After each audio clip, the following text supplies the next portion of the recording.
Prague doesn't just have history, it wears it like a heavy, ornate winter coat. We spent 2 days exploring the city of 100 spires, and doing it in the dead of winter turned out to be the best decision we could have ever made. There's a specific silence that falls over the city when it's cold, making the transition from the modern world into the medieval heart of Europe feel almost seamless. As we look over the horizon, you can see why it's an architect's playground. You're looking at 1,000 years of design, from Romanesque basements to Gothic towers, all the way to the Art Nouveau curves of the early 20th century. We started our first day with a climb towards the castle district. Most people think of the castles as single buildings, but Prague Castle is actually a massive complex, one of the largest in the world. The star of this show is, of course, St. Peter's Cathedral. When you stand at the base of this Gothic wall, the scale is genuinely intimidating. Gothic architecture was designed to make the human feel small and the divine feel massive. See those gargoyles leaning off the edge? They aren't just for the decoration, they were functional rain gutters designed to keep water away from the foundations.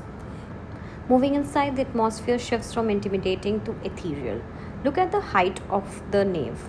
The architects used ribbed vaulting, those crisscross stone lines on the ceiling, to support the massive weight of the roof, allowing the walls to be filled with stained glass instead of just solid stone. Speaking of glass, keep an eye out of the window designed by Alphonse Mucha. I hope I'm pronouncing the name correctly. It's a 20th century edition, but it fits perfectly.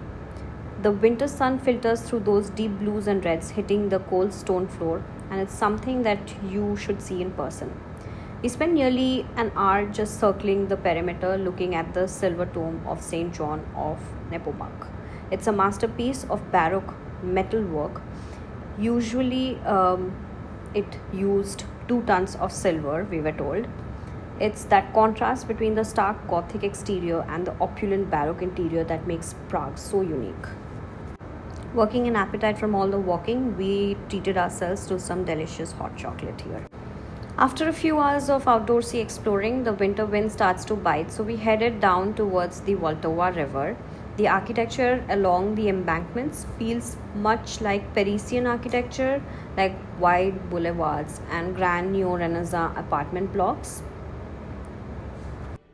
We did a river cruise, watching these cruise boats pass by while the seagulls circle the arches of the bridge. It's kind of touristy moment that never actually feels cliche because it's just too beautiful.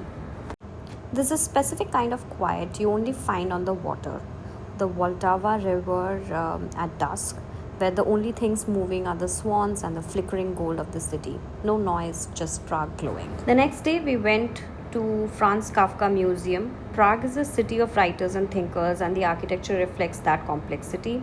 In the courtyard, you will find the famous Piss sculpture by David Cerny, a bit of a shock compared to the holy cathedrals we saw earlier. The museum itself is housed in an old brick housing. It shows the darker side of Prague, the narrow alleys, and the sense of being lost in a labyrinth that inspired Kafka's stories. Walking through these cobblestone streets at twilight or even a cloudy day is a different experience altogether. Standing on top of the square is the crown jewel of the city, the National Museum, our next stop.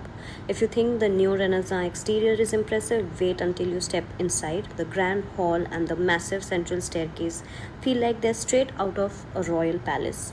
Whether you're here for the medieval treasures or the current expedition exhibits, this is a place that makes you realize how deep Czech history really goes.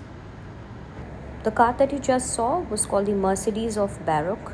The place also honors the city's architecture. You will find the incredible architectural models here that describe the new Renaissance style. In the evening, I gave myself a treat to the timeless energy of Vivaldi celebrating through the heart of Prague. There's something surreal about hearing the four seasons in a city that looks exactly like it did when music was written.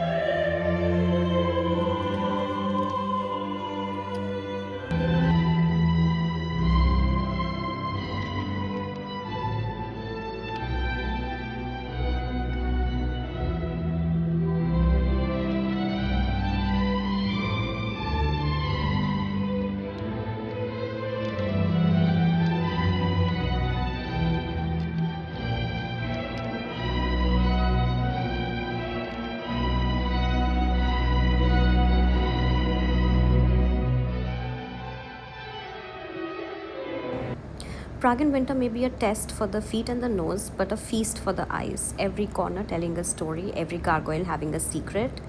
This city felt nothing short of a fairy tale. Thank you all for joining me in this architectural deep dive.